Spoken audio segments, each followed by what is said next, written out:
Foli ni waleɲumandɔn an bi o lase aw ma Mali kɔnɔ ani Mali kɔ kan k'a fɔ ye ko aw bisimila ni jɛmukan gɛrɛngɛrɛnnen kɛnɛ ka jɛmukan min bɛ tali kɛ Mali yɛrɛ kunkanko la a bi tile damadɔ bɔ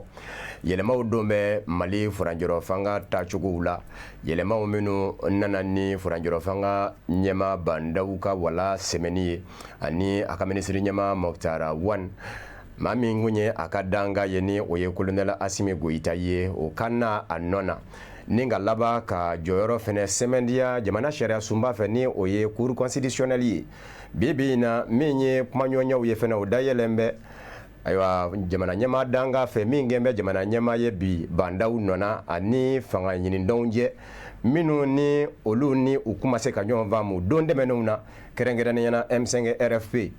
o lahala ninnu bɛɛ lajɛlen an da bɛna don o de la bi ka ɲɛfɔ cogo ɲini u la ni mɔɔw ye minnu ka dɔnda ka bon minnu hakili juru caaninen don ni politiki bina ko jateminɛba ŋanaw don Mali jamana kɔnɔ ayiwa hali n'o y'a sɔrɔla bɛɛ ma se ka sababu kɛ siraw n'u cogoyaw ye dɔw sen bɛ ka ban an balimakɛ Ibu Si ale tɛ maa ye ko a bɛ kofɔ maa ye bilen ka sababu kɛ a ka wulikajɔw ka bon kɛrɛnkɛrɛnnenya bɔlɔlɔw sanfɛ kunnafoni dila min don a ka kunnafoniw bɛ sɔrɔ bɔlɔlɔw de kan u ko maa minnu ma kɔsada in na ko activisiw ni maa faamuyanenbaw don u ka wulikajɔ ka bon ka se ka maaw ladɔnniya fɛn caman na ka maaw bɔ ko caman kalama jamana taabolo la an kɛn bɛ k'a bisimila bi i n'a fɔ o bɛna kun jateminɛba dɔn an ni a bɛna jɛ ka caman ɲɛfɔ ɲɔgɔn ye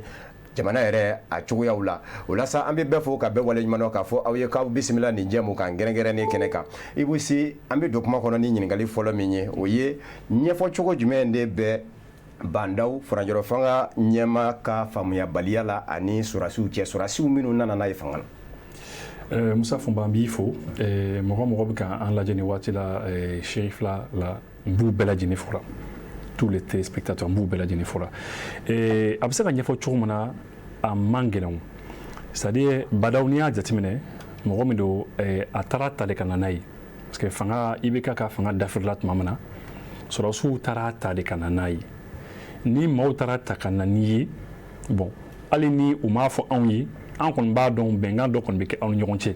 bɛnkan dogoli dɔw bɛ kɛ aw ni ɲɔgɔn cɛ a bɛ fɔ de bon e ye président ye ne ye vice président ye nin bɛ kɛ nin ye nin bɛ kɛ nin ye mais an bɛ fɛ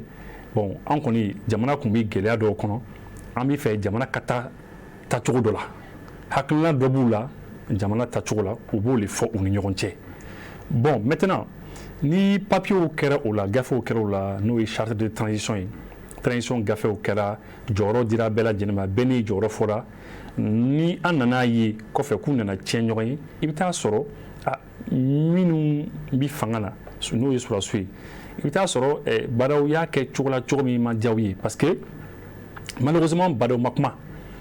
an ye kan kelen de ka kuma mɛn o ye kan jumɛn ye o ye minnu kɔni gagné setigiw an ye olu de ka kuma mɛn o ye sɔrɔdasiw ye olu kɔni y'u ta fɔ u y'a ɲɛfɔ k'u ni CEDEAO président dɔw tun ye ɲɔgɔn ye a kuma na k'u y'a fɔ ko Bandaw bɛ fɛ ka transition sariya gafe nin ko a bɛ fɛ k'a sɔsɔ yɔrɔ o yɔrɔ la u y'a bɛɛ lajɛlen fɔ parce que transition sariya gafe nin kɔnɔna na jɔyɔrɔ dɔ bɛ Bandaw la c'est vrai baara dɔ b'a bolo a kɔnɔna na mais jɔyɔrɔ dɔ fana bɛ vice président fana n'o ye Asimi Goyita ye donc u bɔra k'a jira k'a fɔ ko Bandaw ye sɔsɔli kɛ k'a ye fɛn caman kɛ fɛn minnu tɛ bɛn k'u ye kangari d'a ye k'a ma ɲɛ k'u ye taara fɛn yɛrɛ fɛ k'u y'a fɔ président dɔw yɛrɛ ye Afrique de l'Ouest CEDEAO président dɔw ye parce que CEDEAO ye jamana 15 de a président dɔw bɛ yen k'u y'a ɲɛf'u ye bon ko vraiment ko o n'a bɛɛ lajɛlen Bandaw y'a ta kɛ min kun ka d'a ye a sago a y'o kɛ bon donc finalement u obligera k'a minɛ u y'a minɛ a n'a ka premier ministre k'u ka baara bila effectivement u ye baara bila mais toujours est-il que fɛn kelenni min nimisa b'an bi c'est que an ma se ka Bandaw ka version sɔrɔ parce que ale de bɔra fanga na bon ale ka version kɔni ma se ka sɔrɔ fɔlɔ mais quand même bi na an ye nin de mɛn information b'an bolo o ye nin de ayiwa an ye o faamu Ibu Si i da sera ma k'a fɔ furanjɔrɔ fanga sɔrɔdasiya minnu nana fanga na u tɛ kalo la o kun ye CEDEAO ma ɲɛmaaw wali kelen farafinna tile bi yan fa jamana ɲɛmaaw dɔw lasɔmi k'a fɔ sariya min ni bɛn kɛra o kan n'o ye furanjɔrɔ fanga sariya bɛnkan sɛbɛn ye ko o bina ka sɔsɔ Bandaw fɛ yala o kuma in yɛrɛ sɔnni bɛ se ka sigi a kan k'a fɔ CEDEAO ma ɲɛmaa dɔw bɔlen kun don ko kalama. Bon, en tout cas, an ye information kɔni sɔrɔ parce que information bɛ sɔrɔ kunnafoniw a bɛ sɔrɔ cogo caman na ne yɛrɛ ye nin ye ne ni sɔrɔdasi caman ka surun ni politicien caman ka surun ka d'a kan n bɛ kunnafoni ɲini u fɛ a dɔw yɛrɛ bɛ yen ne n'u bɛ kuma directement parce que a man di ne ye i y'a fɔ ne bɛ fɛn caman bila bɔlɔlɔ sanfɛ a man di ne ye ka to ka nkalon bila bɔlɔlɔ sanfɛ n'i y'o kɛ ni mɔgɔw y'a dɔn k'i bɛ to ka nkalon bila k'o ye jogo ye danaya bɛ tigɛ ka bɔ an ni ɲɔgɔn cɛ donc ne bɛ to ka wuli ka se a sunkɔrɔlaw yɛrɛ la des fois ne bɛ se yɔrɔ dɔw yɛrɛ la mɔgɔ tɛ se ka miiri ko ne bɛ se ka se a yɔrɔ la mais n bɛ se yen nɔ kunnafoni ɲinini la en tout cas min kɔni fɔra n ye o kɛra o de ye sɔni sigira o kan k'a yɛrɛ k'a fɔ ko vraiment fɛn dɔw bɛ yen n'o ye lakana ye parce que vice-président Assimi Goïta, allez be mon kama, lakana toutes les questions militaires, sécuritaires, etc. Donc allez be au baro leke. Al Gabriel Touré la sang, Gabriel Touré mangam baro kera. Je vais profiter car faut une information sur le camp. Sur la site de les nominer Gabriel Touré directeur général. Mais dans la nomination biké, à quand a terminé vice-président. Vous connaissez des confort. Fait sécurité sur la seconde ils font belle dynamique mais ayra ka foka ma temnai mais ou ayra ka foka na kun temna nous lui ou dit son akake parce que ali sur la signe yere aka gradi yere fait donc mo wara ku be minu ku misra bla donc vraiment anya me fana anya me que ali nomination chama fana be sur la sous ka nomination ni font ado ku mi ke ka soro uluta kalama donc vraiment aux informations qu'on dira ma mais comme je l'ai dit bon à ma côté totalement la main donc fangeli fin de quoi on attend toujours peut-être que donna nato là ou nous fana nous ka version fana dit et puis am sera flé ka peser ka flé bon voilà nana sona an fama aywa anga ma ba welele flana sera ka yan la soro ni oye El Hadj Banjugu Dante Mali kunnafoni dilaw tokola so ba maison de la presse yale yo nyema baye union des radios et télévisions libres du Mali urtel fana o nyema do aywa Banjugu Dante ni nyanguma i sera ka an la soro ka benini kuma nye amata ro janvolo ambi fo ki wala imono nga nyiningali mfene bi doni njabi ala munde kelengamo bandaw ni surasiw ma se ka ɲɔgɔn faamu surasiw minnu nana n'a ye fanga na n'a ka ministre ɲɛma Mukutari Wade. Merci beaucoup Famba. Ni ye ni ɲininkali in kɛ a b'a to an bɛ jateminɛ kɛ ko in nana cogo di ko in nana cogo min na n'i y'a jateminɛ denmisɛnnin minnu ye fanga ta i bɛ ka na M5 ka baara parachever u yɛrɛ ka expression consacrée len na situation min nana kɛ diyagoya fo mɔgɔ ka sigi mais CEDEAO ye sariya min ta a fɔra transition organe minnu bɛ sigi CNSP n'o ye sɔrɔdaso ka jɛkulu ye o de tun ka rôle ye a ka sigi certainement que CEDEAO b'a fɔ a waati la n'i y'a fɔ classe politique ka fara ɲɔgɔn kan a consensus sɔrɔtɔ la a bɛ sɔn ka gɛlɛya dɔɔni donc u ye légitimité dɔ di CNSP ma walasa olu ka se ka organe de la transition ninnu sigi sen kan maintenant olu taara cɛkɔrɔba nɔfɛ u yɛrɛ bɛ min dɔn parce que u bɛɛ ye porteur d'uniforme officier supérieur don hali n'a sɔrɔla bandaw ka denya bɛ s'u ma donc olu de y'a kanu ka taa cɛkɔrɔba nɔfɛ parce que u hakilila k'a fɔ a bɛ se k'u ka baara kɛ ka kɛɲɛ ni CEDEAO ka laɲini ye ka kɛɲɛ ni olu fana ka protection ye bon maintenant min kɛra fili yɔrɔ depuis ko daminɛna n'i nana k'i bɛ nin baara sugu kɛ politique baara de don c'est comme si n'i ko i bɛ question de sécurité gérer ka armée sen bɔ a la malheureusement minnu nana ka na baara in daminɛ u k'u bɛ baaraw de kɛ ka taa ka politique baarakɛlaw to ka taa ka force sociale caman to yen e bɛ se k'a faamuya cogo di k'a fɔ ko Mali in kɔnɔ i bɛ taa fanga sigi politique mɔgɔw da t'a la i bɛ taa fanga sigi principal central syndical a ma fɔ ka don a kɔnɔna na mais u ka caution morale t'a la u ma ɲininka a la bon vraiment individu de jɛra hadamadenw de jɛra minnu ni légitimité populaire t'u la soubassement social t'u la hali n'a sɔrɔ soubassement social bɛ a dɔw la u taara min kɛ u y'a kɛ n'u yɛrɛ tɔgɔ de ye a n'u yɛrɛ ka magama de ye u m'a kɛ ni jamakulu dɔ tɔgɔ ye donc o kɛra a fiɲɛ yɔrɔ fɔlɔ ye donc dès lors fɛn min dilanna o dilancogo la bon je pense que i bɛna baara min kɛ a baara ni jamanaden fanba ka yeta tɛ se ka kɛ kelen ye yɔrɔ filanan min bɛ yen min bɛ se ka mɔgɔ kɔnɔna fili an ka pratique démocratique la même pratique de gestion du pouvoir la ka sɔrɔ pouvoir démocratique yɛrɛ tɛ question de président ni vice président ninnu an t'a dɔn et surtout ni texte in na apparemment ni hakili de bɛ kɛ ka baara kɛ n'o tɛ ko sigilen tɛ ɲɔgɔn sanfɛ ka ɲɔgɔn faamu kosɛbɛ an ka fanga taabolo dɔ tɛ ka kɔrɔ bon ne ko nana o nacogo la ko mɔgɔw ka jɛ a bɛ se ka teriya kɛ mais n'a fɔra ka jɛ ka fanga gérer cogo dɔ la ka sɔrɔ limite dɔw ma défini clairement a bɛ se ka na ni incompréhension caman ye mais mɔgɔ si kɔni i kɛra observateur ye i b'a dɔn k'a fɔ nin ko in tun ye fɛn sogololen ye min à tout moment a bɛ se ka suru a bɛ se ka walaka à tout moment ayiwa non déjà ne yɛrɛ fana bɛ fɛ ka Banjugu ka kuma sɔn jida déjà Badawu tun ye mɔgɔ min ye à l'avance dɔw y'a fɔ parce que Badawu nommé tuma min na kuma dɔ tun bɛ ka fɔ fan bɛɛ ko mɔgɔ min don k'a tɛ sɔn k'a sɔn man di mɔgɔ bolo comme maa nɔgɔn tɛ et puis k'a delila ka démissionner fɛn dama-damani na déjà donc kumaw tun bɛ yen déjà quoi donc dɔw y'a fɔ ne ye ko mais est-ce que Badawu bɛna se ka nin baara fana kɛ parce que c'est quelqu'un n'i ko k'i bɛ fɛn dɔ k'a la dɔrɔn a bɛ bɔ a b'a dabila donc finalement o tigi ka kuma kɛra tiɲɛ ye quoi. ayiwa an y'a ye sisan k'a fɔ Badawu taara a n'a ka ministre ɲɛma Mukutari Wane na olu minnu ni fanga ɲinindɔn dɔw tun tɛ ka se ka ɲɔgɔn faamu fanga ɲinindɔn minnu ni forobatɔ dɔw farala ɲɔgɔn kan ka maa bɛ se k'a fɔ fanga kɔrɔ sɛgɛn fɔ k'a lafu surasiw ka sɔrɔ ka na u ka baarakɛlen kuncɛ n'u yɛrɛ ko ka parachever M5 RFP bi maa min n'an bɛ Badawu nɔ na ni o ye colonel Asimi Goyita ye a bɛ ka kuma ɲɔgɔnya tɛmɛ ani M5 cɛ fɔ an y'a mɛn yɛrɛ k'a fɔ ministre ɲɛmaaya so primature bɛna di M5 lakaw ma a bɛ se k'a fɔ M5 ye sebaaya dɔ sɔrɔ hali n'o y'a sɔrɔ la baara daminɛw na a tun ye gɛlɛya sɔrɔ wa. Mais oui, parce que M5 est solo parce que à confort que M5 Sara, que M5 t'es tourné, c'est vrai, fanga contour la tourné, mais au Mabla, ils ont persisté au maçon, bien que follow fanga nous combo fanga tout la tournée, mais au Mabla. Et puis pourquoi non seulement M5 il s'est basé sur c'est vrai, mais pourquoi aussi nous faisons ça? Je crois que nous faisons fameux que oui, il bloqué. Il est fini du mai. Fini ni ko k'i nana mɔgɔ min ka baara kun cɛ n nana i ka baara kun cɛ i kɛra ka baara kɛ k'a sɔrɔ a tigi t'a la tu vois quelque part u nana ye peut-être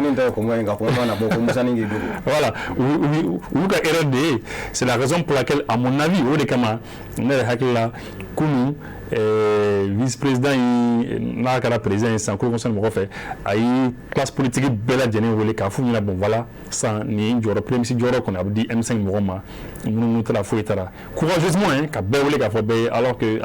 évidemment a mana kɛ cogo cogo dɔw bɛ a man d'u ye donc ne kɔni bolo olu kɔni se sɔrɔ olu ka objectif dɔ kɔni atteint. ayiwa Elhaji Banjugu Danti M5 ka wele colonel Asimi Goyita fɛ Furanjɔrɔ fanga ɲɛmaakura fɛ mun de kelen ka mɔ a ma hakili jagabɔ tɛmɛ ani fanw bɛɛ cɛ ka sin ka M5 kelen wele k'o bɔ a danna yala o fana bɛ se ka faamu cogo jumɛn na ni maa dɔ kun don k'a lajɛ ka segin ka bɛɛ da don kɔrɔ tun ka ɲɛɲini min bɛ se ka to a bɛ se ka kɛ kunba kelen ye nin sen baara in ka se ka se a da la mun de nana ni o kɛli ye ka M5 kɛrɛnkɛrɛn k'a dama minɛn bɔ a ye. Famba ni jamana jɔ ko kuma bɛ fɔ a ka kan bɛɛ da ka don a la mais bɛɛ da man ka don fɛn dɔ la jamana jɔ la bɛɛ kan ka sara bɛɛ la bɛɛ kan ka se k'i hakili la fɔ mais décision dɔw tali ti bɛɛ da don k'u nécessité M5 ye mouvement démocratique de ye m'a fɔ 91 mouvement démocratique de mais mouvement démocratique de pourquoi parce que mɔgɔw de wulila dans la légalité k'a ye k'a fɔ ko jamana taabolo ni a gestion cogoya dɔ bɛ an b'a kɛlɛ o kɛlɛ kɔnɔna na kɛlɛ cogoya minnu ni démocratie fanga taabolo b'a kofɔ kɛlɛ in kɛra n'o de ye meeting marche manifestation désobéissance civile o bɛɛ lajɛlen solution kun ti sɔrɔ foyi la ni sigi ka fɔ tɛ ni problème politique posera solution politique de bɛ ɲini a la parce que mɔgɔw ka bɔ n'u yɛrɛ ye u bɛ taa dugu kɔnɔ mais à chaque fois que mouvement in bɔra ka mankan ci ka fɛnw kɛ u bɔra ni solution ye minnu proposer malheureusement u ma interlocuteur sɔrɔ minnu bɛ se ka sigi ka kuma ka ko to ɲɔgɔn ta la maintenant ni u welela nin wele cogo la c'est comme si on revient à août et Asimi filɛ ka baara min kɛ nin waati in na nin baara kelen de tun kan ka kɛ depuis le mois d'août a daminɛ oui minnu ye mankan ci a ma fɔ ko M5 ye coup d'état kɛ a fɔra ko sɔrɔsiw de coup d'état kɛ M5 tɔw b'a fɔ coup d'état la parce que u ye forme de lutte minnu kɛ c'est des formes légales maintenant dɔw ninnu ta kɔni kɛra min bi anw bolo ka an ka ko kɛ o ye mugu ni kisɛ ye u ka bagabaga kɛ ka kɛ n'a ye sa o intimidation kɛ o k'a ci sa o en tout cas mugu ni kisɛ olu ka force bi basé o de sanfɛla kan maintenant ni ni ko de tun depuis mois d'août et que inflation situation mina grève et insécurité instabilité crise économique ni de tun yera surasu ni M5 ka gestion konnana peuple malien tun bi a ka responsabilité ta ka fo aw ɲana aw de y'a fɔ ko karisa bi fanga la a kɛra sɔma ko ye a ka mago t'a la a ti maa reçoit ani jamanadenw yɔrɔ ka jan ɲɔgɔn na surasi dɔw wulila ka na k'u ye aw ka baara dafa aw ye min fɔ 9 mois après on n'a rien vu peuple malien de tun bɛ se k'o apprécier mais minnu ye wulila ka kɛ porteur de changement ye dɔ tora kɛrɛfɛ dɔ tilala tuguni ka taa changement kɛ ni k'a b'a ɲini ka changement kɛ ni mɔgɔ ye minnu ye fangakɔrɔ mɔgɔw ye donc finalement jɔnni jo don jɔnni jalaki don jɔnni bɛ ɲini k'a ko kala da o kunna maintenant si 9 mois après sɔrɔsiw yɛrɛ ressaisi k'a ye k'a fɔ responsabilité partagée len de bi ye olu ni M5 ni ɲɔgɔn cɛ mais sɔrɔsiw ni M5 fana tɛ se ka kɛ Mali ye hakilimaya la u kan ka k'a essayer fan dɔ fɛ bɛɛ tɛ maa kolon ye bɛɛ ma tiɲɛni kɛ hakilila ɲuman tɛ ban maliyɛn kɔnɔna na i n'a fɔ M5 yɛrɛ fana kɔnɔna na bɛɛ fana tɛ maa jɛlen ye bɛɛ tɛ maa tilennen ye donc ne hakili la ni Mali kura ko kuma min fɔra ni o de jɔli ko ye ŋaniya ye mɔgɔw bɛ se k'a miiri k'a fɔ karisa ni karisa bɛ se ka nin baara in kɛ olu ka bila nin yɔrɔ ni nin yɔrɔ in na n'o bilal'o la la an bɛ solution ni min ɲinina problème in na a bɛ ɲɛnabɔ bon peut-être ne kɔni fɛ honnêtement je commence à avoir beaucoup d'espoir depuis événement kura minnu nana kɛ Mali bɛna commencer k'a yɛrɛ sɔrɔ o ye ne kɔni hakilila ye ni bɛɛ lajɛlen sera ka kun ni yɛrɛ ye ka kɛrɛfɛ ko dɔw dabila ka a lajɛ ka taa grand da dɔ ninnu fana ɲɛ k'u bali ka baara kɛ ni o kɔni tɛ ne kɔni hakili la aya bɛɛ ka ŋaniya ɲuman kelen ta k'a lajɛ an bɛ se ka bɔ nin ko in na cogo min na sinon a ko mɛnna senna dɔɔnin quoi. Ayiwa an y'o faamu Elhaji Ibusi ka nin kuma dafa M5 kelen ka kɛ kumakɛbaa ye surasiya fɛ colonel Assimi Goïta fɛ Faranjɔrɔ fanga ɲɛmaakura fɛ k'a sɔrɔ maa tɔw fɛnɛ u ko min ma a y'olu ka k'a la ko concertation large concertation ka kuma walankata ka ɲɛsin bɛɛ ma hakiliw ka fara ɲɔgɔn kan bɛɛ ka jɛ ka taa sira kelen fɛ nin tɛ kɛ sababu ye ka na ni fiɲɛ dɔ ye wa. Bon, c'est vrai que a bɛ se ka kɛ sababu ye ka na ni fiɲɛ dɔ ye notamment M5 yɛrɛ kɔnɔna na parce que hali n'i y'a jateminɛ M5 mɔgɔ dɔw de tun ma sɔn sɔrɔsiw ta ma depuis 18 août kɛra M5 maaw dɔw fana donna gouvernement kɔnɔ olu fana tɛ se ka wele cogo wɛrɛ la ko M5 mɔgɔw mais c'est vrai que M5 fan min kɔni ma sɔn olu kɔni tora dans la rue bɔlɔlɔ sira kɔnɔna na u ye mankan kɔni kɛ mais je crois que tɔw bɛ se ka faamu quoi parce que bɛɛ lajɛlen tun sigilen bɛ n'a ye ko M5 ta de primature ye quoi premier ministre bɛɛ kɔni tun sigilen mɔgɔ kɔni tun sigilen n'a ye mɔgɔ kɔni tun b'a dɔn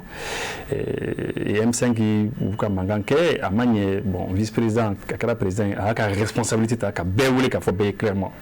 et kunu fana lorsque ni Sogɛlɛ fana ka kumakan fana lamɛn a ka intervention na a ko ko président kɔni y'a fɔ ko bɛɛ ka wele bɛɛ da ka don a la bɛɛ ka kuma donc an kɔni an bɛna sigi k'a lajɛ an bɛna lajɛ. Ayiwa hali bi an bɛna an ka jamana sariya sunba n'o ye cour constitutionnelle ye ale ye a lajɛ ka jateminɛ kɛ n'o y'a sɔrɔ la jamana ɲɛmaayaso lankolonyanen don i n'a fɔ a bɛ fɔ cogo min o y'u ka baarakɛta ye o b'a sɔrɔ maa de wulila ka se u ma an y'a mɛn k'a fɔ Faranjɔrɔ fanga ɲɛmaa colonel Assimi Goïta a ka directeur de cabinet ni ministeriya jɔyɔrɔ b'a bolo de sera cour constitutionnelle ma k'a ɲini a fɛ a ka jamana ɲɛmaayaso jateminɛ a lankolonyanen don o fɛnɛ kɛlen o nana ni colonel Assimi Goïta sɛmɛn diyali ye yala faamuya jumɛn bɛ sɔrɔ o la Elhaji Banjugu Dante. Bon ni kɔni hakili la mɔgɔw ka lecture tɛ kelen ye cour constitutionnelle kan ka fɔ k'a barikada parce que a y'an bɔ inconnu kɔnɔ k'an bɔ situation kɔnɔna na où tout devenait possible munna u yɛrɛ tɔgɔ de ko les sages mɔgɔ kɔnɔntɔn ninnu ni c'est vrai cour constitutionnelle yɛrɛ hali a recomposition kɛra recomposition cogoya min na c'était une recomposition politique olu yɛrɛ sigira sigi cogo min maintenant Mali bɛ situation min kɔnɔ le Mali se trouve dans une situation politique o situation politique o solution politique de ça le temps que an ka don situation normale la normale min bɛ kɛ sababu ye jamana k'a yɛrɛ sɔrɔ à la suite d'élections démocratiques transparentes et libres mais sinon an bɛ min kɔni na pour le moment il s'agit de sauver ce qui peut être sauvé il s'agit d'éviter le chaos et au chaos ni au sauver le nous na ni décision fɛn fɛn bɛ se ka ta a ka se ka kɛ décision ye min bɛ expliquer kana kɛ mɔgɔ ni dun ye mais k'a ye k'a fɔ qu'est-ce qui est bon pour les Maliens maintenant et tout de suite qu'à une situation précise. Sinon, ni vacances du pouvoir vous constatez, nous avons constaté dans la bonne marche, la situation normale du pays au cas donné. Maintenant, comme au 16e Kera, et puis il y a même communauté internationale qui a témoigné, nous avons démissionné. Pourquoi ce n'est pas de chaos? Et je pense que les arguments avancés, c'est des arguments de droit qui sont valables, à mon avis. À mon avis. Pourquoi? Parce que Morof l'a dit, serment prêté. Je droit qu'elle a eu, mais j'ai le bon sens. Morof l'a prêté. Oulu, c'est une commission minière. De toute façon, aux commissions de congrès, ni président de l'Isigran. Donc, ni au président de Boaraï, Kaye Kafo, aux manières qu'il est d'État, Koukou a basé pour dire que nous faisons serment prêté, nous faisons serment prêté, et que complémentarité devient nous. Ça s'est justifié, ça s'explique. Ça se justifie, ça s'explique parce que, honnêtement, et surtout dans la charte, et Hanna sur la communauté internationale, dirigée par des civils, mais dans la charte, il y a des civils ou militaires. Donc, moi, je crois que vraiment, aujourd'hui, Cour constitutionnelle est ka forme di fɛn ma min b'a to hali ni ŋaniya wɛrɛ bi min kɔnɔ a kɛra bololangolo ye a kɛra dɔ in tigi ye a tigi ka dɔn k'a fɔ ko déjà ko min kɛra encadrelen don ni jamana ka sariya dɔ ye min kan ka bato bɛɛ fɛ. Ayiwa an ye o faamu i aussi Cour constitutionnelle ka vacance du pouvoir constateli hali n'o y'a sɔrɔla k'a fɔ Assemblée nationale de kan ka kɛ ka kɔrɔ n'a ma ɲɛ k'a fɔ o fɛnɛ jɔlen tɛ an fɛ yan ka sababu k'o fɛnɛ ye furanjɔrɔ fanga ta de ye. Directeur de cabinet de ye a saisi ni o ye ka wuli ka s'a ma k'a kɛ e bɛ se ka mun fɔ an ye o kɛ cogo in na hali bi. Non, ne bɛ se ka min fɔ Musa Funba, c'est-à-dire ni ko gɛlɛyara ka se yɔrɔ dɔ la an b'a lajɛ de ni hakili an bɛ se ka bɔ situation kɔnɔ cogo min na. Tu sais, ne bɛ to ka kuma dɔ fɔ mɔgɔ ye qui est très important. Souvent mɔgɔ bɛ to ka bɔ ni an ka 92 sariya sunba ye, la constitution de 92 o bɛ to ka bɔ n'a ye k'u disi gosi a tɛ falen mɔgɔ tɛ maga la ni le y'an ka vie bɛɛ ye ni le y'an ni ye ni le y'an ka ko bɛɛ ye n ko non mɔgɔw ka taa dɔɔni dɔɔni o sariya sunba sigira cogo jumɛn coup d'état de kɛra Mali kɔnɔ bɛɛ hakili b'o la coup d'état de kɛra et c'est la suite de ce coup d'état oui CNT modèle de fara ɲɔgɔn kan 91 voilà comité militaire pour le salut du c'est ça ou sigi sen kan u organe dilan ka organe sigi sen kan organe législatif organe gouvernemental les ministres etc et président dɔ tun bɛ yen u ye baara kɛ a wulila mun na a wulila 92 constitution na c'est vrai dɔw b'a fɔ constitution qu'on suspendira a ma suspendu a bɛ taa mais je crois que olu bɛɛ ye kumaw de ye quoi c'est pour dire que Mali faradama an bɛ illégitimité de kɔnɔna na anti-charia kɔnɔ hali 92 constitution kɛra cogo min na n'aw kan b'a lajɛ c'est issu d'un coup d'état donc an ka essayer ka ko dɔ faamu cour constitutionnelle mɔgɔw je crois que u ye baara kɛ n'o de ye et surtout u ka intervention ɲɛna parce que an kun c'est-à-dire ne yɛrɛ kɔni u ka papier ni u ka sɛbɛn ni bala ne na quoi parce que pendant que discussion bi fan bɛɛ mun de bɛna kɛ qu'est-ce qui va se passer an bɛ taa yɔrɔ jumɛn pendant que mɔgɔw yɛrɛ t'a dɔn fɛn min kan ka kɛ mɔgɔ ɲɛma de o sinna dɔrɔn k'a fɔ bon voilà olu y'a ye puisque charte kɔnɔna na charte kɔnɔna na CEDEAO mɔgɔw kun ko de ko a tɛ bila voilà charte de transition kɔnɔna na CEDEAO mɔgɔw kun ko k'a tɛ bila a kɔnɔ ko président n'a tɛ yen ko vice président fanga ta parce que o bolo de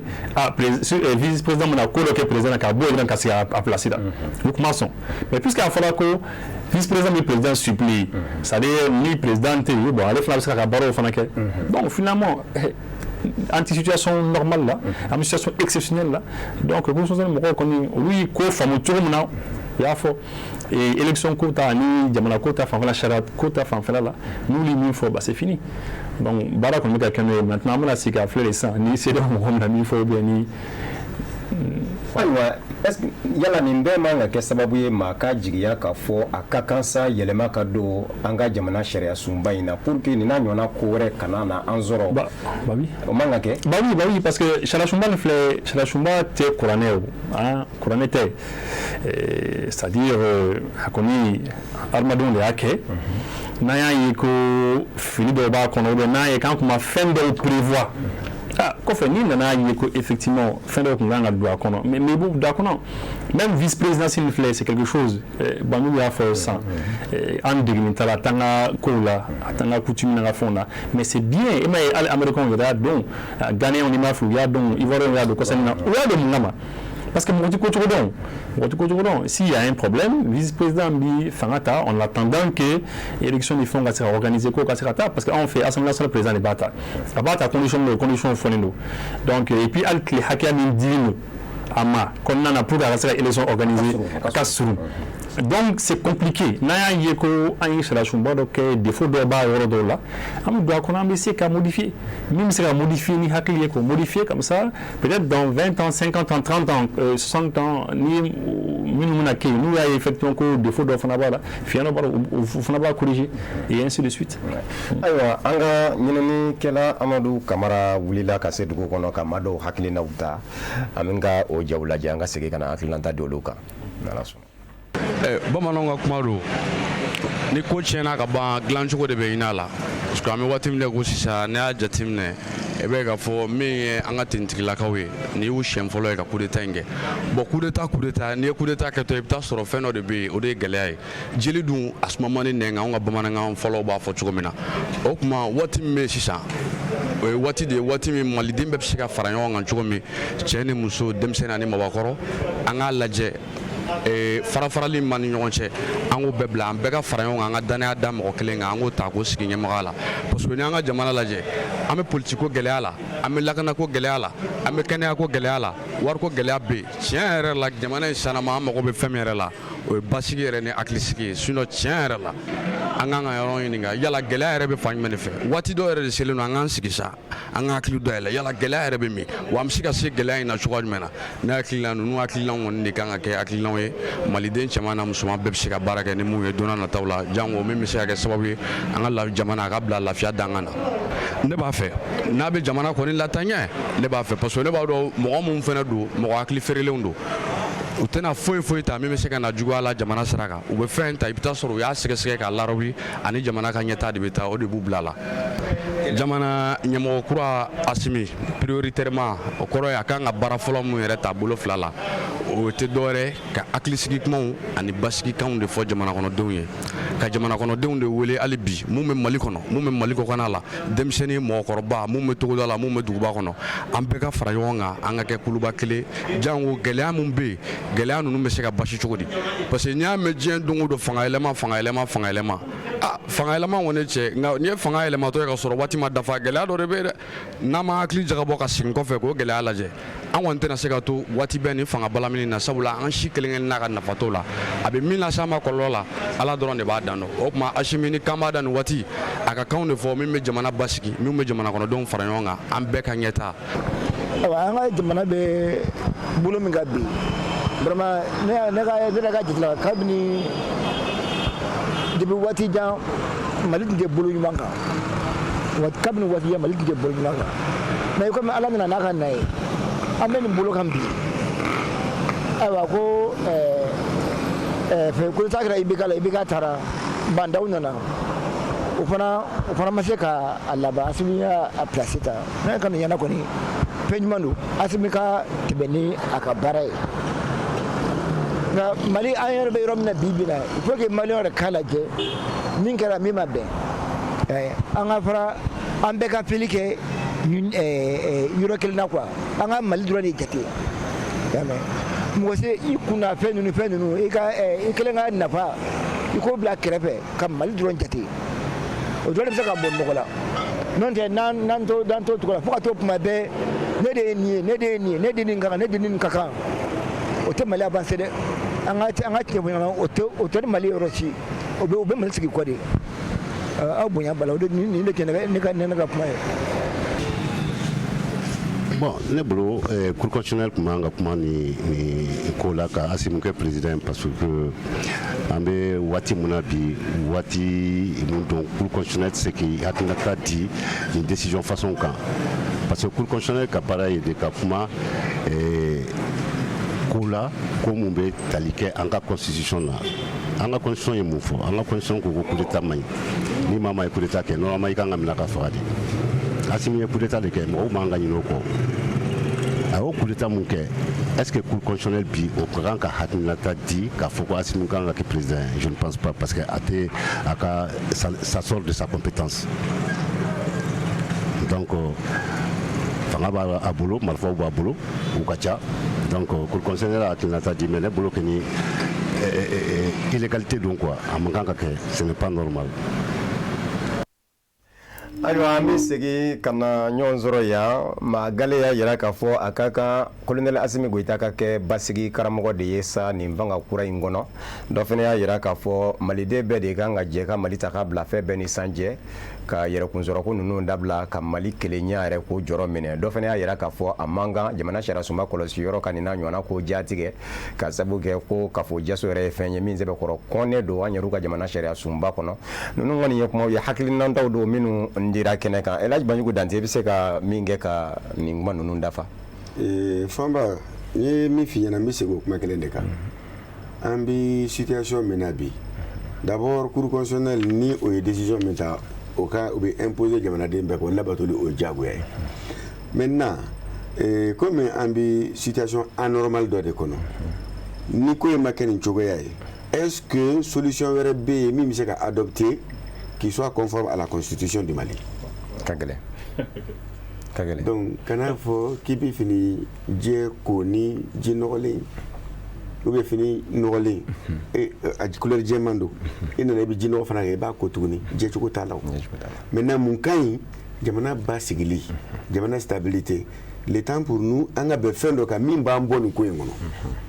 Bon, pour moi, en tout cas, la décision min taara cour constitutionnelle fait, c'est une très bonne décision parce que une décision qu'on fait, faut être farafali ni incertitude ko.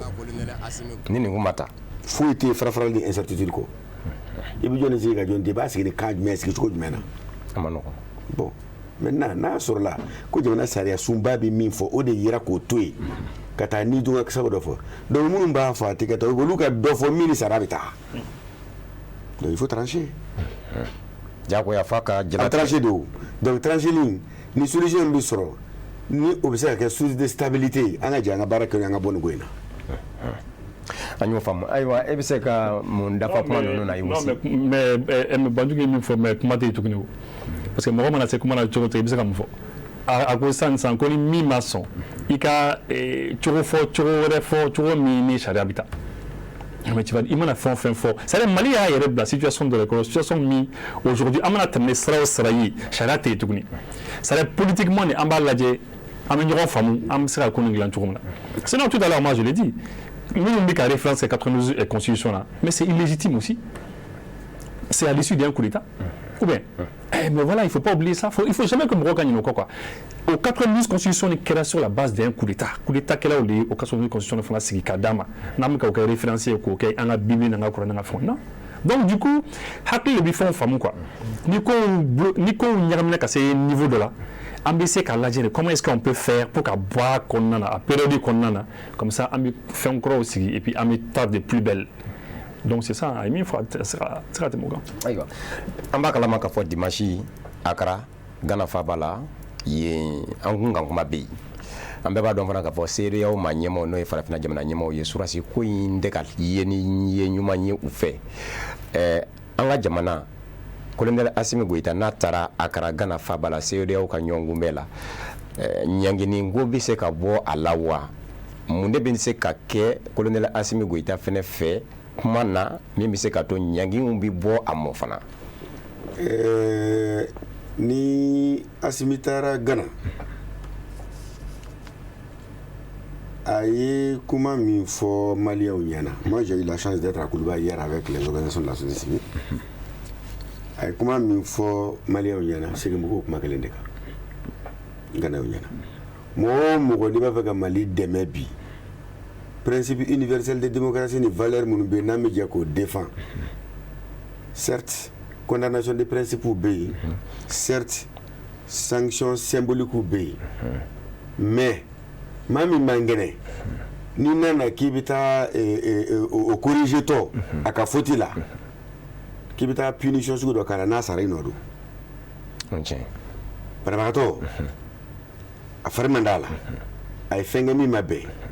n'i bɛ se k'a dilan joona i b'o de lajɛ mais n'i taara i bɛ min kɛ kɛnɛbaatɔ la k'i b'o k'a la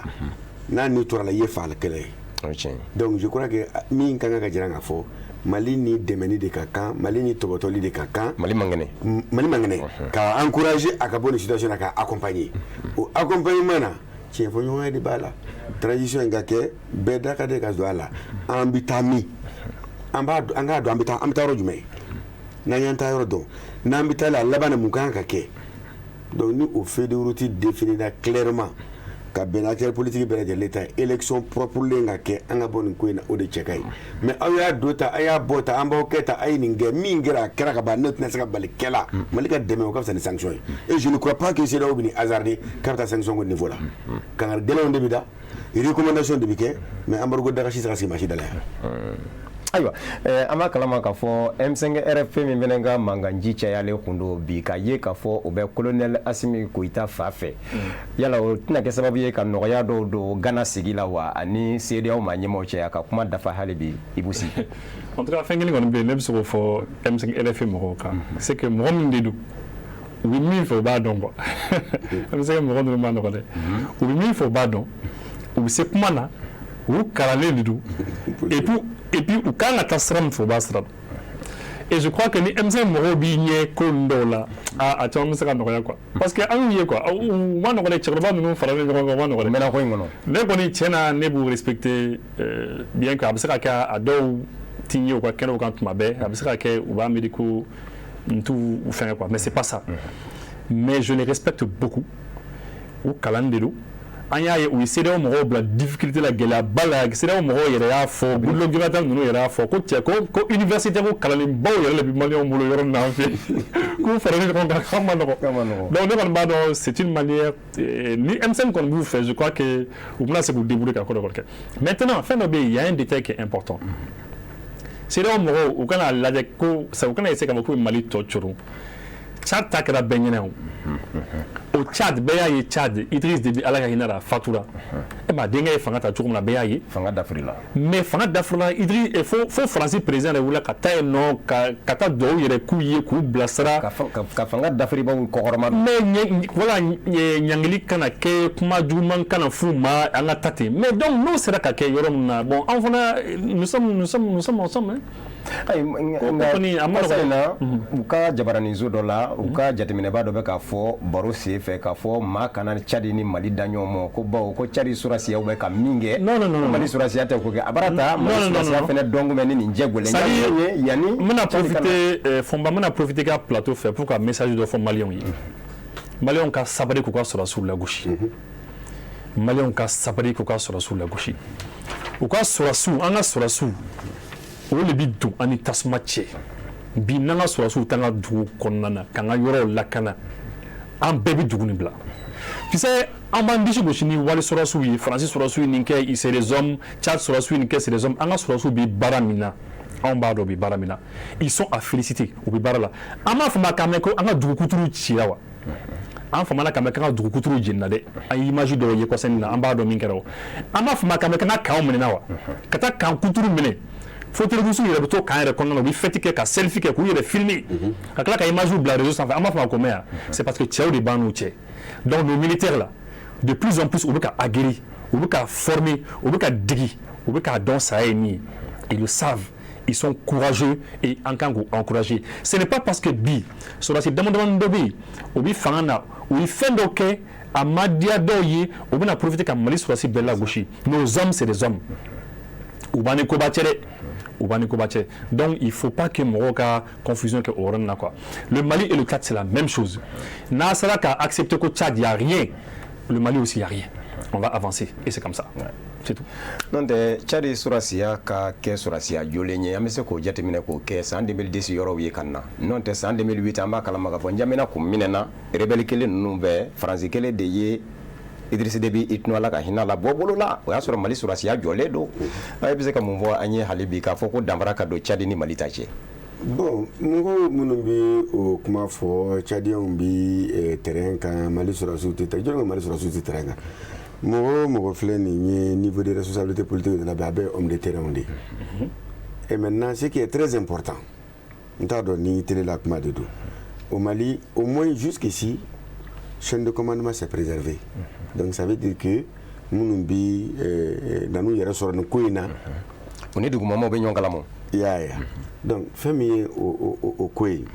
o man ka kɛ mɔgɔ ka taa kumaw fɔ minnu bɛ na ni discours tenus minnu na ni démotivation ye ou bien minnu bɛ na ka na farafarali ni bɛnbaliya don an ka sɔrɔdasiw ni ɲɔgɔn cɛ moi je crois que ça ce n'est pas bon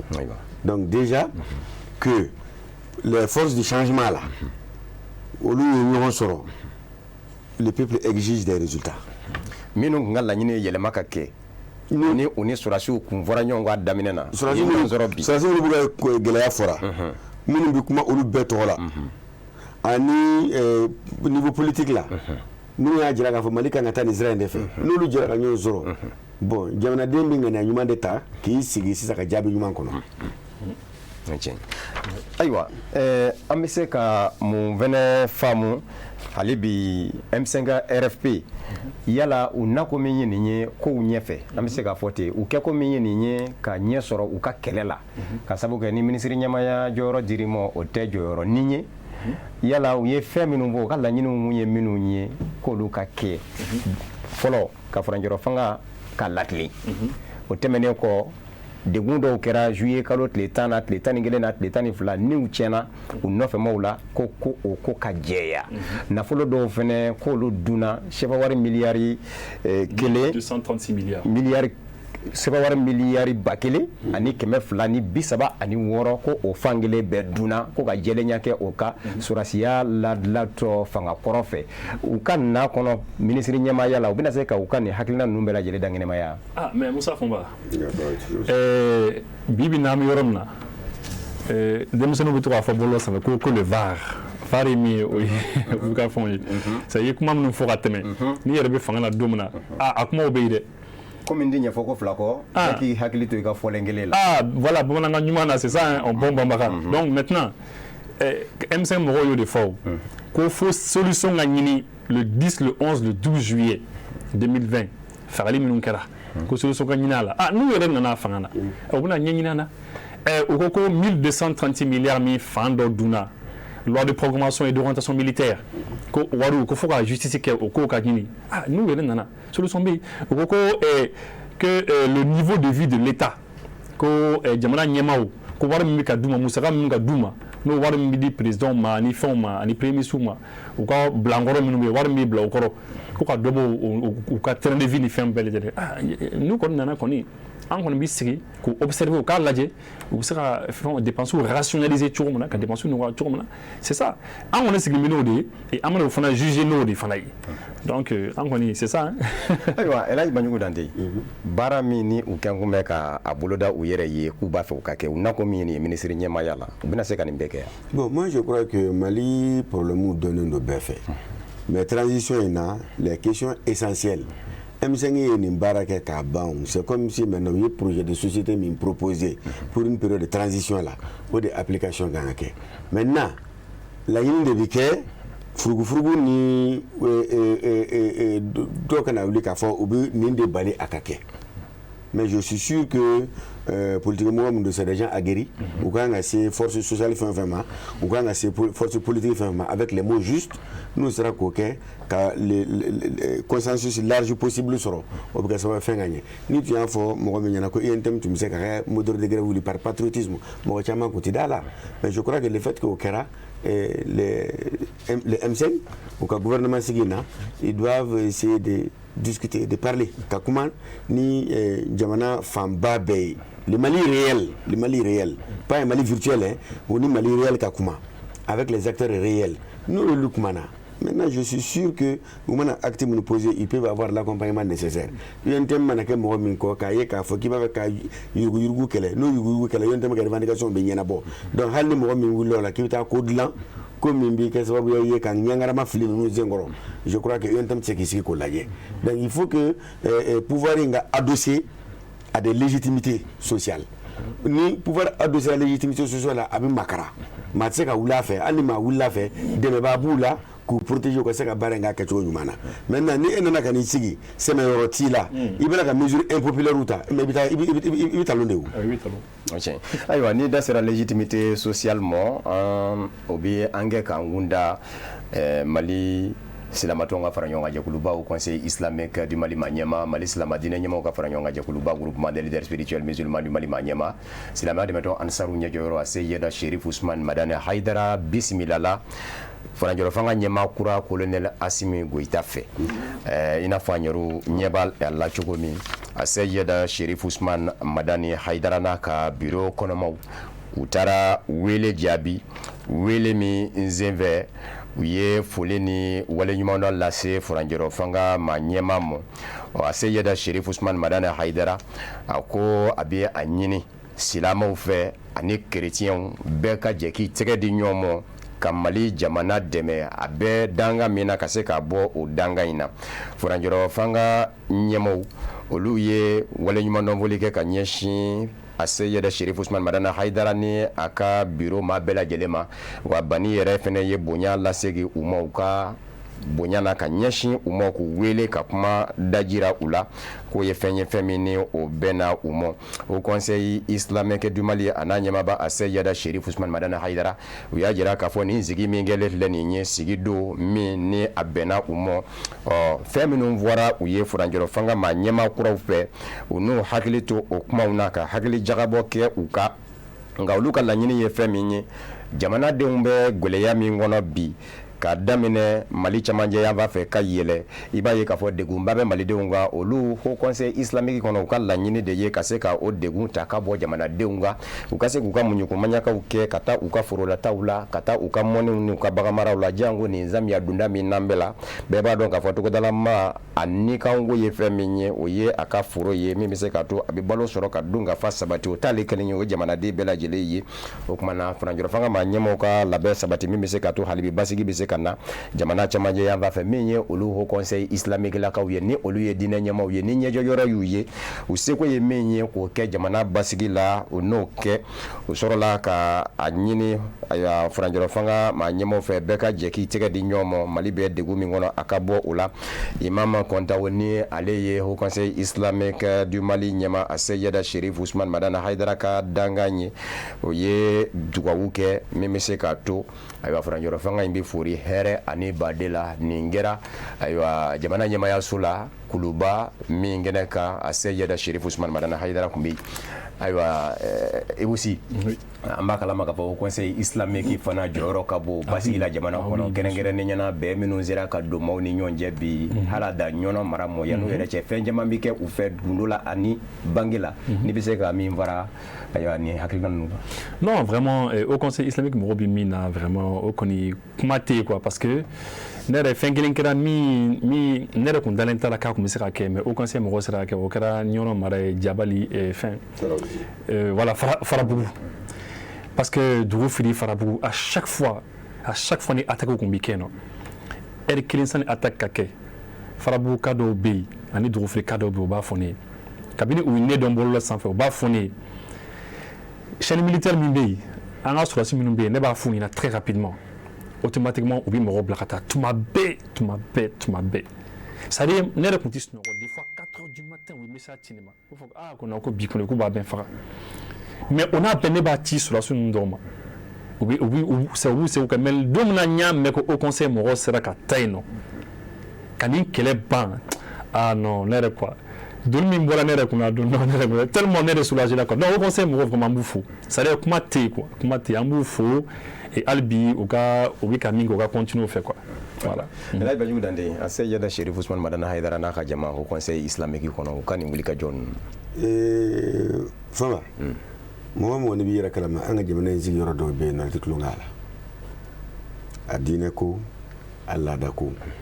ninnu ni fanga de bɛ taa ni ɲɔgɔn ye wa sinsin yɔrɔ de ye nin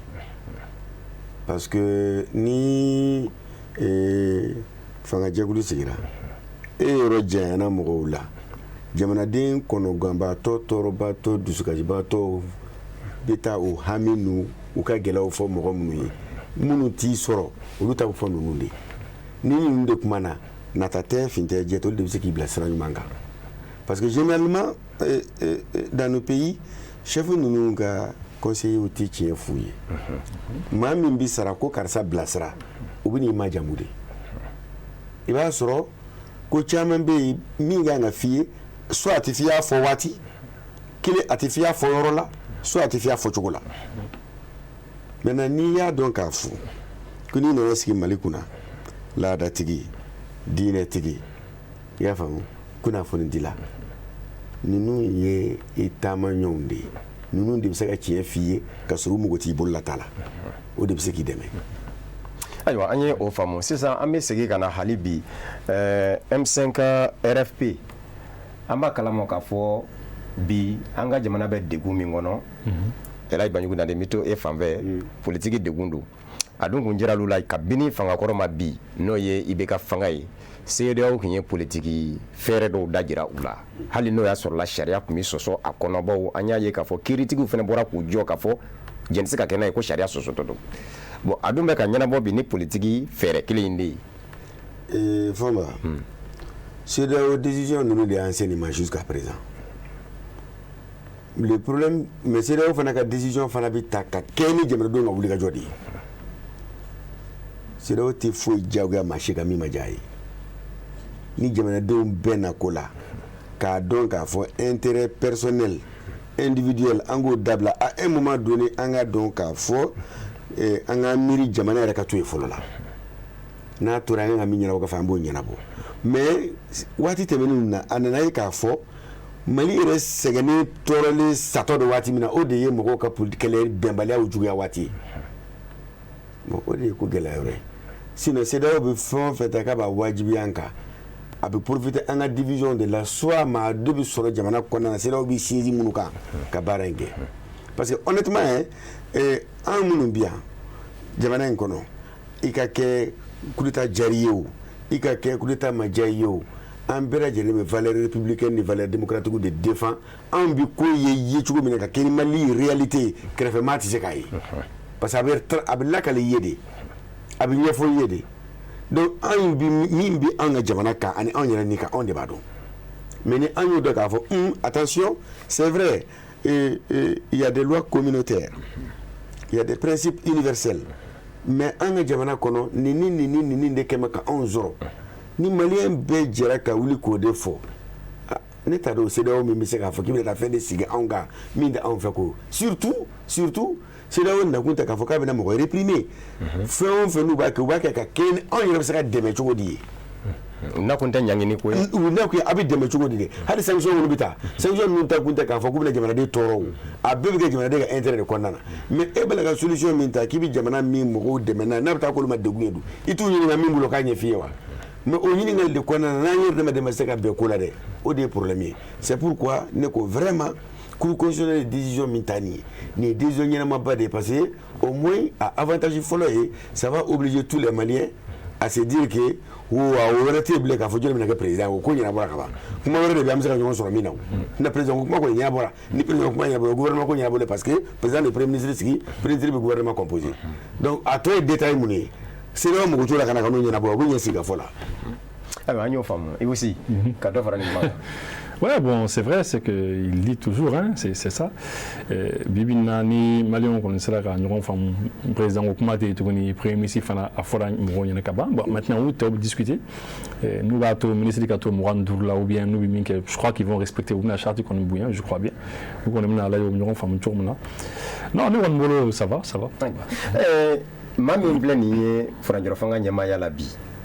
Ni uti kalo tɛmɛnen kun tɛ maa caman kun t'a dɔn n'o ye colonel Assimi Goïta ye ni a dɔnna bɛɛ o b'a sɔrɔ peut-être a yɛrɛ ka binaku kan n'o ye surasiya ye kunnafoni dilaw caman bɛ taa fɔ a kan diɲɛ seleke naani kunnafoni nsɛbɛn gafe dɔ bɛ yen o yɛrɛ ye sɛbɛnni dɔ kɛ kɔsada in na k'a jira k'a fɔ maa min don a tɛ kuma wali kelen n'a bɛ kuma a bɛ kuma dɔɔnin dɔrɔn ko dɔw yɛrɛ y'a jira k'a fɔ fɛn fila kɔni don a bɛ ka min kɛ a t'a dɔn wali kelen a t'a yɛrɛ bolo ninnu ye kumaw ye minnu bɛ ka fɔ diɲɛ seleke naani setigi jamanaw de fɛ o ni anw yɛrɛ kunkanko min bɛ an yɛrɛ dala yan n'an b'o dɔw tɛ kelen ye nka n'a fɔra ko ka dɔ fɔ colonel Asimi Goyita yɛrɛ kan n'o y'a sɔrɔla e bɛ min dɔn a la El Hadji Banjugu ni fɛnɛ bɛ min dɔn a la pour que an ka se k'a dɔn maa siya min don. Non, bon, c'est vrai que mɔgɔw bɛ sɛbɛnni k'a kan mɔgɔw bɛ sɛbɛnni kɛ u b'u hakililata fɔ a bɛ tan mais c'est vrai ne kɔni ne b'a dɔn personnellement ne b'a dɔn i n'a fɔ n bɛ Banjugu yɛrɛ dɔn personnellement mɔgɔw bi souvent mɔgɔw bɛ ne ni u bɛ se ka Banjugu présenter ne la alors que depuis les années 95, 16, 17 il y a ne ni Banjugu ɲɔgɔn dɔn Segu donc ne bɛ colonel fana dɔn président n b'a dɔn je le connais et puis des fois an bɛ échanger des fois mais ne bɛ min dɔn c'est quelqu'un a ka kuma man ca effectivement a ka kuma man ca a t'a da don fond na tɔ et puis c'est quelqu'un namara man d'a ye i tɛ se ka t'i ɲɛ jɔ a la k'a fɔ k'i bɛ namara kɛ namara kɔni ka don ka bɔ yan ka fɛnw kɛ non il n'est pas dans ça a to o ko la dɛ i tɛ se ka o kuma yɛrɛ fɔ ye o kuma tɛ se ka fɔ ye hali n'i y'a tɔɲɔgɔn ye k'a fɔ k'i y'a tɔɲɔgɔn ye k'i bɛ se ka fɛn dɔ kɛ n'a bɔra a kalama a ma nɔgɔ dɛ. a tɛ ko tunɔminɛ fɛ. non o kɔni c'est à dire mɔgɔ i b'a contrôler i t'a contrôler fɛn o fɛn mana diya i b'o fɔ mais o kɔni a tɛ don o kow la ten dɛ a tɛ sɔn ka da don kow la hali ne hakili bɛ fɛn caman na par exemple gouvernement tun bɛ fɛn dɔw kɛ fɛn dɔw bɛ yen mɔgɔw b'a fɔ mais écoute a ye taa président fɛ président kan kɛ a tɛ sɔn ka da don a la ka taa ingérence kɛ k'a fɔ ko bon ale ye président ye ou bien ale ye vice président ale ka t'i da don gouvernement ka ko dɔw la ou bien ka taa jigin fo dugu ma ka taa ko dɔ ɲɔgɔn non bɛɛ n'i jɔyɔrɔ a sigilen et puis sariya ka d'a ye fana ni n ko sariya ka d'a ye fɛn caman bɛ yen tɛmɛsiraw fɛ a b'a fɔ ko ka tɛmɛ ni sariya ye tant que c'est possible quand même a kɔni b'o fɔ ne kɔni b'o dɔn a la je sais que mɔgɔ min kɔni don mɔgɔ min kɔni a tɛ sɔn ko dɔ ma. ayiwa hali n'o y'a sɔrɔla sariya kɔni bɛ se ka kɛ k'a sɔsɔra siɲɛ kelen a fɛ ni furanjɔrɔ fanga ɲɛmaa binni ye o fana ni a cogoya fana dɔn El Hadji Banjugu Dante ne fana bɛ se ka min fɔ an ye a ka dɔn cogoyaw la i fɛ. Bon moi j'ai l'approché un peu mais min ye sɔrdasi dafalen de don parce que sɔrdasiya yɛrɛ ye kumabaden tɛ waleya de don sɔrdasi dafalen don ça c'est très clair n y'a ye siɲɛ damadɔ an kumana siɲɛ damadɔ bon en même temps n'i ye analyse kɛ depuis u nana fɛn fɔlɔ in kɛ wagati min na a yɛrɛ tun y'a ka déclaration fɔlɔfɔlɔ minnu kɛ ni mɔgɔ hakili b'a la a ko mission mais historiquement mɔgɔ bɛ se k'i yɛrɛ sɔrɔ fɛn dɔw kɔnɔ waati dɔw la k'a sɔrɔ i yɛrɛ ka ko préparer laɲininen tɛ i y'a faamu politique mɔgɔ bi politique baara de kɛ a sigi ye fanga ɲini de a bɛ fanga de ɲini mais parfois circonstance bɛ se ka homme façonner circonstance bɛ se ka mɔgɔ dilan et à un moment donné a bɛ se ka kɛ jɛkulu dɔ kɔnɔna na ko dɔ bɛ se ka na a bɛ se ka par exemple don min na 18 août Dieu seul sait ce qui pouvait se passer au Mali après le 18 août. M5 mɔgɔw kun ye mouvement minnu programmé ani fɛn minnu programmé o y'a sɔrɔ fagalidon ninnu tun kɛra bon en tout cas 18, 19, 20 je ne crois pas que min tun bɛ ko ɲuman kun don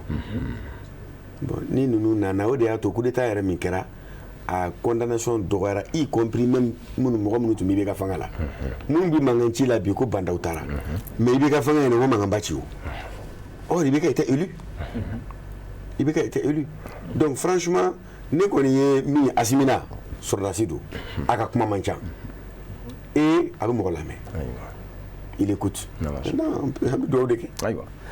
Ayiwa o de fana bɛ dan sigi an ka bi jɛmukan gɛrɛngɛrɛnnen in na jɛmukan gɛrɛngɛrɛnnen min sigi kun bɛ Mali yɛrɛ de kun kan Mali bɛ cogoya min na bi yɛlɛmaw minnu nana jamana ɲɛmaayaso kɔnɔ ka lajɛ ka wele bila